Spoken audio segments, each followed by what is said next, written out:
How do you know if this cute old house is a good one for you to fix up or not? How do you know if it's too far gone? I'm gonna walk you through the thoughts that go through in my head when I'm making this choice.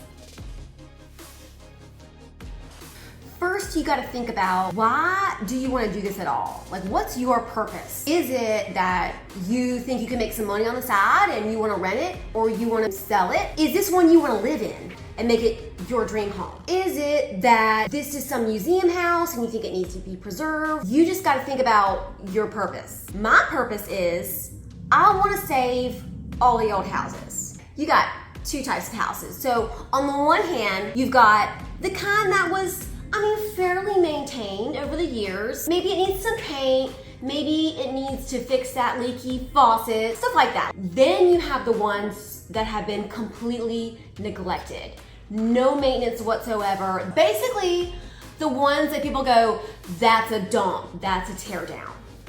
The dumps are the ones that I want. My passion is saving the historic houses that are on the verge of being lost forever. If this old house is not in any danger of anybody coming and tearing it down, then I'm not interested in it. If you do one house here and one house over like way across the other side of town, then it's not gonna have any impact. My plan of attack is to do a whole block at a time. So anybody coming through will see, hey, something's happening here. I've taken the risk. All my investments protect each other, and other people go, hey, this is where I want to invest too. That's how I'm going to save them all. Now, how do I know if it's this house or this house or this house? And how do I know if they're too far gone and it's not a good investment? Back up a minute. No house is too far gone, ever. It all depends on your budget. If you have enough money, you can fix any house, no matter the condition. What you gotta look at is, how much money do you have that you say, I can put into this house? Let's say you have $100,000 and I can still put food on the dinner table. Immediately cut that in half. We're only working with $50,000. Why? Because there will be surprises. There will be way more in an older house than there will be with any other kind of house.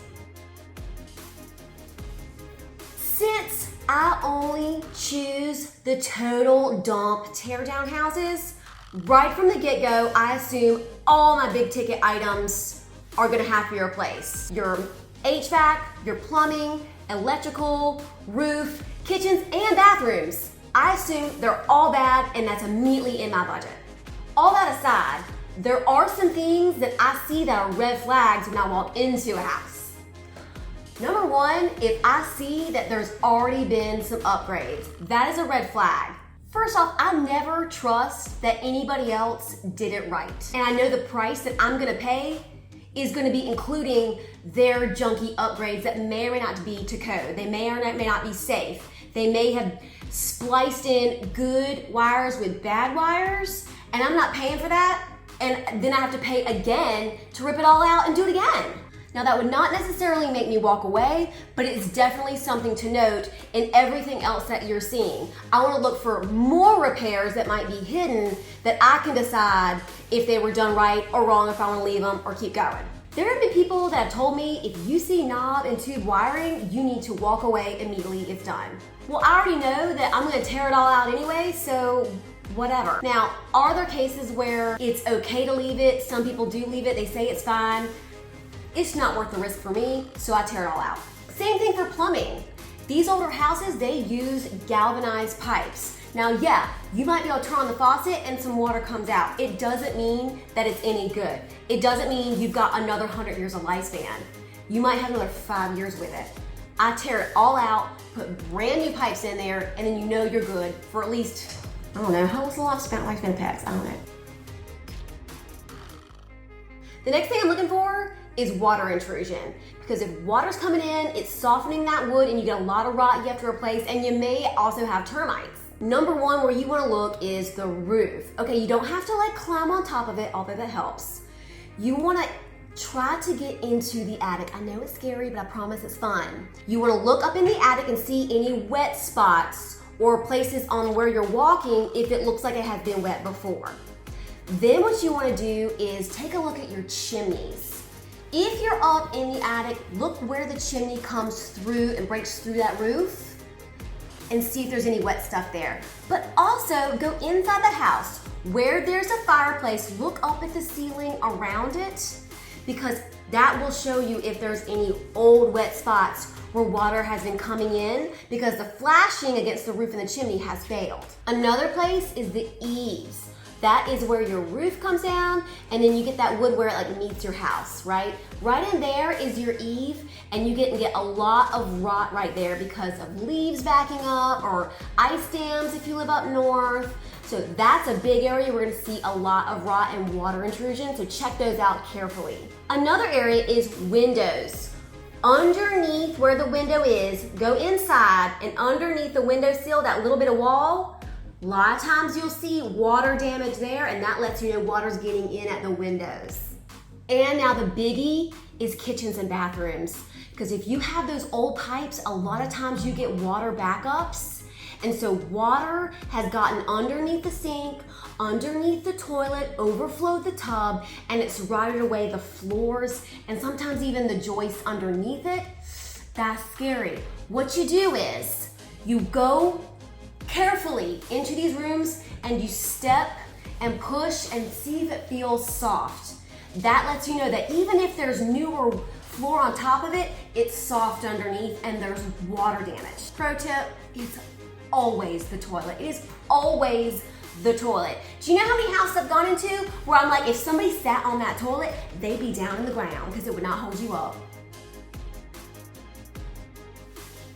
When you have water that gets into wood, it makes it soft. What loves that soft wood? Termites. A lot of people get scared of termites, okay? Here's something to remember about old houses though. They use that old growth wood and it was a lot harder and denser, and the termites can't eat that mess. In a newer house, that wood is already much softer. Any bit of water and it attracts those termites, and then they'll end up eating your whole house. With the older houses that I love, that wood is hard and dense. The termites will eat wherever it was wet, but they don't go any further. They'll try, but they don't go any further. How do you know if you have termites? You gotta look for these mud tubes. See what termite tubes look like. Do you see all this dirt? This is what termites have brought up in here to make little channels and live in here and eat my house. And you can't always trust inspectors to find it, because those little buggers eat wood from the inside out. So just because you don't see them doesn't mean they're not there. Where do you find them? You find them where the water was. But that doesn't scare me away. Every single house I've done has had termites. It's been okay. Let's talk about fires. A lot of times these houses have had a fire for various reasons. It was crackheads keeping warm inside, maybe a gang war, arson, maybe it was a cooking disaster. There's always fires. I mean, how do you even I don't know, it said you could put it in the oven. Or just electrical fires, but that doesn't scare me away. My thing is, the fire's out, so it's not spreading, so you just gotta find the extent of where the burned out damage was. And wherever it was, you need to check and make sure that studs and support members behind the walls and close to it weren't burned up that you just can't see. And you are gonna have to address that smoke smell that's probably lingering in a lot of building materials. So keep in mind, there may be some hidden damage between the walls that you can't see. The next thing I'm looking for, and my favorite thing, is what historic characteristics are still there. So if a lot of stuff has been torn out, all the doors have been replaced, the mantles in the fireplaces are gone, the tile around there is gone, the bathrooms and kitchens have been completely remodeled, have the windows been replaced? If they have, it's not necessarily a bad thing, but what I look at is, did they simply close in the opening to fit a common stock size window, or did they tear out everything and the whole opening has been reframed to something different? Still not a deal killer for me. That lets me know how much work I have to put in to put it back to the original. A lot of times the layouts have been changed. Either they closed off certain rooms to make them into individual bedrooms, or they added a bathroom or tore out a wall to make the kitchen bigger. So what I look at is, can it be put back to its original layout easily, or did they remove whole walls and maybe there's support problems that I don't want to deal with. But it's common, especially to add on bathrooms onto porches. Sometimes it's good to leave those, sometimes it's not. The new chopped up layout to get more bedrooms so you can get more money and more renters in there, a lot of times it doesn't work for the flow of the house, so I want to put it back to the way it was. So I'm looking for how easily I can put that layout back or make it close to what would have been there. So if a lot of stuff has been torn out, then what's left there for me to save? If on the inside it could have been a house that looks like it was built in 1990, then I don't even want it then. The next thing I consider is the exterior, the porches and the siding. Now, right off the bat, porches, I don't want to call them sacrificial, but they never last. They always have to be replaced because they're exposed to so much weather. So don't let it scare you. I mean, I don't. If all the floorboards are bad and you got rot in your columns and your balustrade is there or might be gone, that's okay. It does happen a lot. But then your exterior, so is there vinyl siding on it? Is it in good shape? What's underneath it? What condition is the original clapboards underneath that siding? Is it even there? Did they pull off the original siding? These are things I want to know. You gotta look into that. You may be thinking, I'm just gonna hire a home inspector to go through and find everything that's wrong with it and tell me. Well, I used to do that. Let me tell you why I don't anymore.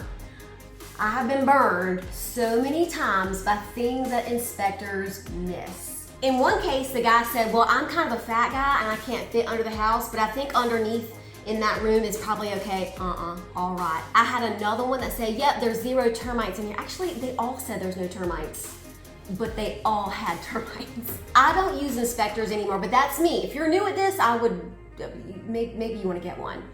But like we say in the South, if you're gonna be dumb, you gotta be tough. So I do my own inspections, but I go through every inch of that house myself, in the attic and underneath. And I've been doing this, I kind of know what I'm looking for. And so if somebody misses it, it's me that misses it. But that also goes into why, like, I assume a lot is wrong. So if I do miss something in electrical, well, it's getting replaced anyway. Do I miss something with some joists that are rotted? Well, I assume a lot of them might have to be at least repaired or sistered anyway. So I take that risk on myself. Long story short, they won't always find everything. They may, but don't bank on that. But we've talked about all these things, and still, how do I know if it's too far gone? Well, it all comes down to budget still. So you take all of the things that we found wrong with it, and we know we're gonna be wrong with it, and we put it in our little basket, and we have to weigh it against our budget. But that's why I always say, if you can spend $100,000 in this house, see if all the things match up to $50,000. Because I guarantee you, there's gonna be more that you found that you aren't gonna know, and it is a big hit to your wallet. And it's not just inspection issues that might come up as surprises and budget busters. It's the unknowns, like with the economy. I can't find anybody to do my plumbing work. And now the one guy I can find that will do a good job and show up is double the cost of what it was a year ago with the other guys. Same thing with my electrician. He got murdered. How do you plan for that? Well, now I gotta find somebody else. And again, the only people I can find that will work, it's 2.5 times the budget of what it was 2.5 years ago. So these are the things that even if your inspection doesn't find the problem, the real world will find a problem for you. Now, if all this stuff that we're talking about makes you so nervous and you're like, oh, I don't know how you could ever do that, and how do you know how you have enough money, like, maybe this isn't for you. Now, with me, I would rather crash and burn a horrible, broke failure than never do this. That's where passion comes in. You gotta love it with these old houses. Because sometimes, and some days, this is the crap that really happens. I lost 4 days because of this piece I didn't know came out. Yeah. That's the only thing that gets you through. But it's still fun. Well, I hope this has helped demystify your decision-making process by hearing how at least I do things. If you have any extra comments or things you're wondering about, let me know in the comments below. And be sure and like this video and subscribe to my channel.